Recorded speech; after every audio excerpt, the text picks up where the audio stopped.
Hello, everyone, and welcome. My name is Julie Mann, and I show people how they can live healthy, happy, sustainable lives by changing their habits and using cutting-edge products to help them age well.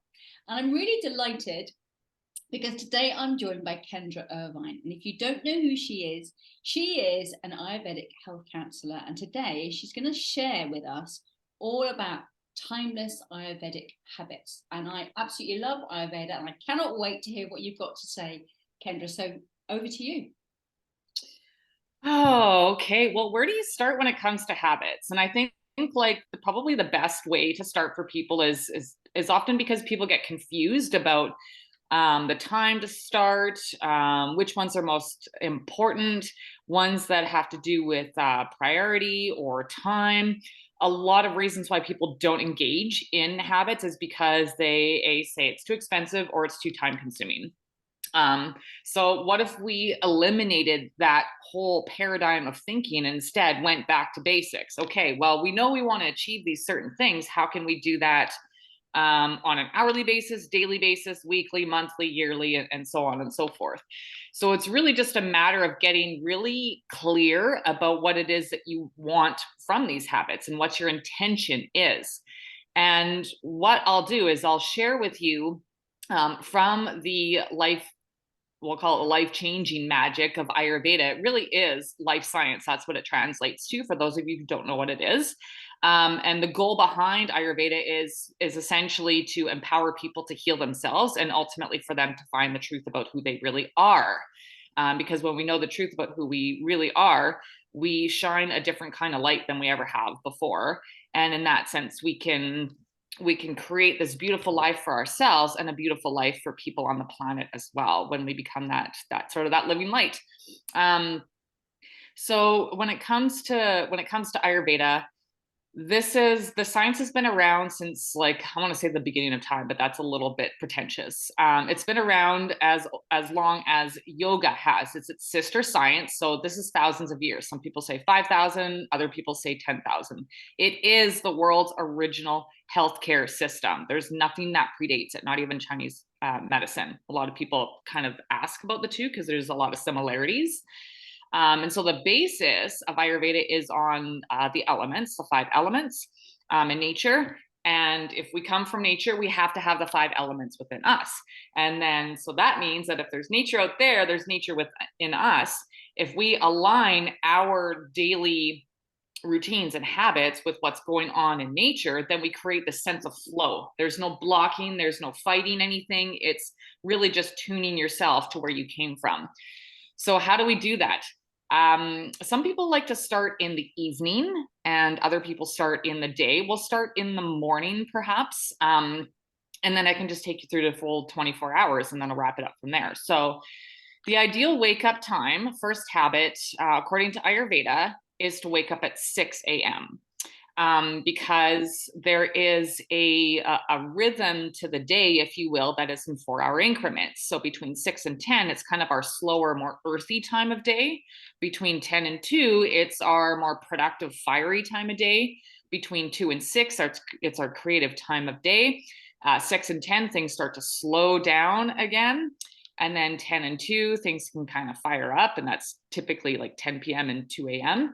is when people can get that sort of evil second wind and they have a hard time sort of slowing down their bodies. And when I say the evil second wind, I see a lot of light bulbs go off for people. They're like, oh, yeah, I totally get that. If I stay up after 10, I get this like second energy. And then I want to do things that are productive. That's because you're in your fire time of day. And fire is fire is passionate. Fire creates inspires people essentially, and it's what essentially digests things.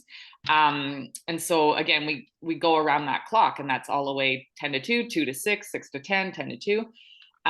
So in the morning when we wake up, we're kind of slow and sluggish like Earth. So if we wake up at 6 a.m., it's our ideal time. If we sleep any longer than 6 a.m., we tend to feel more and more sluggish as the day progresses. So that's a really great habit for people to start to learn to bring into their lives if you're getting up, in fact, later. It's especially important for our earthy, watery body types because they tend to have a lot of that the slower, more stagnant qualities within them. The next thing a person can do is our bodies are ready to really get rid of toxins in the morning is to flush the body with warm lemon water. Here in Red Deer, so central Alberta, Canada, it is freaking freezing out right now. Like it's so cold, it's hot. So if it just sort of gives you a picture, because of the season and the weather right now, it's not a good idea to drink cold water, ice water, because it's just going to dampen your digestive fire even more and put you even more out of balance. So having a cold water and shocking the system and putting out your fire first thing in the morning or any time during the day is not a good idea. So you want to have a good warm lemon water. In fact, if you can heat up the tea kettle, do that. If you don't love lemon, try lime, or you can even kind of mix it up a little bit. So you want to flush the body first thing in the morning because your body's looking to detox. You'll also want to start to bring in some sort of movement in the morning. Get the blood flowing. You've just been sleeping all night. Everything has been stagnant. We need to wake up the body slowly. You need to do that for yourself. So get some movement going, whether it's just gentle 5 minutes of stretching. If you wanted to do sun salutations and bring in some yoga just so that you can get the blood moving, then do that. The next thing that you can do is create some sort of an opportunity for learning or meditation. So scale it if you've got busy mornings already. If you need to scale it back to just a few minutes a day, at least you're starting your day where you're owning your circumstance and your experience. So flushing the body, taking your supplements, doing some movement, creating meditation or an opportunity for learning. And then we do all our things, do our hygiene, make sure we nourish our bodies with really good food. You'll want to have a medium-sized meal in the morning because your digestion isn't quite fired up yet. In fact, it doesn't get strong until high noon. So about a medium-sized meal. And in cold weather like this, you want to make sure that that meal is warm. So then we move on throughout the day. Say we're moving into the 10 to 2 block. That's when we tend to get really fired up and productive. So this is a good time to get tasks done, to start organizing the day. We move into 12 p.m. and that is when we actually should have our largest meal of the day. And many people think that that's breakfast, but it's not breakfast because as I've just elaborated, breakfast is our bodies are still sort of waking up. So you don't want to throw a lot of food at it first thing in the morning. And it doesn't fully wake up until high noon. So largest meal at noon. And don't drink any water with your meals as well, because it also dampens digestive fire. And if you have sluggish digestion or you haven't eliminated in a few days, then this is even more crucial for you. We need to get the really good quality foods in, the larger meal at lunch, so that your fire is burning nice and strong. So then you don't have leftover toxins. The fire is doing its job. Then we move into 2 to 6 p.m. So this tends to be our creative time of day. So this is dominated by air and space. And space is the container that houses all of the other 4 elements. So this is the time of day when we can move into our creative thought, whether it's journaling or working at a project in this time. This is time for us to really just kind of be with ourselves and allow creative expression and growth to happen and expansion, because the air and the ether, the space, really do support that. So we come to 6 o'clock. 6 o'clock is generally mealtime for many people. So between 6 and 10, again, our bodies are slowing down. So because our bodies are slowing down, it doesn't make sense to throw a big meal at it at supper. So this is where you have your smallest meal of the day. For some people, it's like they're switching lunch and supper. So generally they would have like salad and soup or something like that at lunch. What you want to do is switch the two. So largest meal at lunch, smallest meal at supper. And it should be something that is easily digested by the body where it doesn't have to do a lot of work. You don't want to have meals within 3 hours of going to bed either. So nothing in the system at that time, because it actually disrupts your body's ability to rest and revitalize, which is what it starts to do between 10 and 2. So lightest meal at supper. and start your wind down process. Turn down the overhead lights, bring on the lamps, shut the technology off, and allow and honor your body to really come to a sense of rest, and heading to bed for 10 p.m. before the evil wind kicks back up. And then you have that really solid 8 hours, or block of time where it is ideal for people to get that rest within that time frame. So there, we've gone around the 24-hour clock of taking you through all the habits that come from the science that predates any other well, I can't call it ideologies, but any other systems out there. So this has been practiced for thousands of years. So it's got a timeless quality to it. There is a lot of merit to that and a lot of credibility. So if you want to have a successful day, work with your body, work with the 5 elements of nature and your own circadian rhythms, and you're going to find that inner peace and that joy are going to come to you naturally. So fascinating, Kendra. And obviously some people watching will not even have heard of Ayurveda and they know nothing about it. And this will be a completely alien concept to them.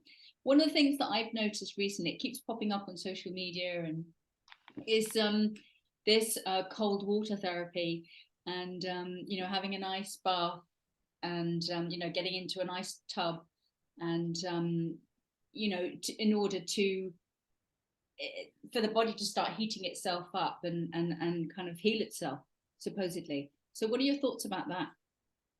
Well, it can be really helpful for certain body types. For body types that are already generally really cold, and say they have really cold hands and feet, and they already are wearing sweaters and all that kind of stuff throughout the day.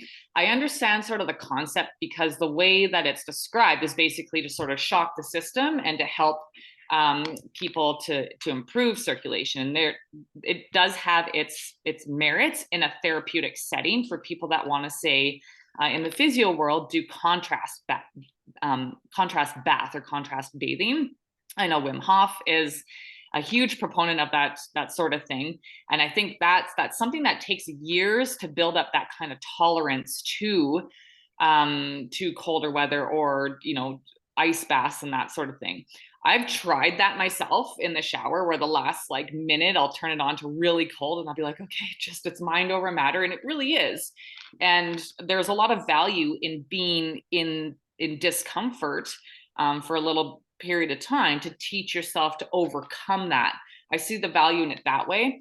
However, for Vata types who are already cold to begin with, and say you have Raynaud's, which is basically vasospasms of the arterioles, and you get the white hands and white feet kind of thing, where there's no circulation happening, it can exacerbate conditions like that. So if you are already generally quite warm and you run quite hot, even in the cold, or even in the cold of the fall, for example, you're better able to tolerate therapies like that. That can be hugely beneficial. However, if you have an imbalance of cold, what you could do is actually further imbalance yourself more by doing shock therapy like that. Okay. Or shock therapy, but it's really cold is shocking to a lot of people. It is shocking. So do you have some free resources on your website, Kendra? Is there a way that people can maybe find out what type they are, or have access to a little bit more knowledge on some of the things that you've spoken about? Obviously, people can have a session with you, and that would be great, and I'll put all your links below. But is there something that people can do really easily just to get even more curious about it? Because like I said, it'll be a bit left field for a lot of people. Absolutely. If you go to my site and you go to the landing page, there is a dosha quiz right on the first page that you get to. You can try that one out as well, and it'll give you an idea of what body type you are, whether you're Vata, air and ether, Pitta, fire, or Kapha, which is earth and water. Which one is more dominant for you? And then that will help you to be able to make your determinations as to what sort of lifestyle choices to make and the kinds of foods you can eat too. Brilliant. I know that I'm a Pitta Vata, And I did actually years ago do an Ayurvedic cookery course, which was absolutely brilliant. I absolutely love the food and all really that it stands for. So thank you ever so much for sharing your brilliant tips. Please check Kendra out.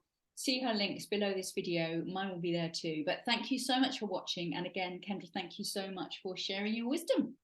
Namaste, my friend.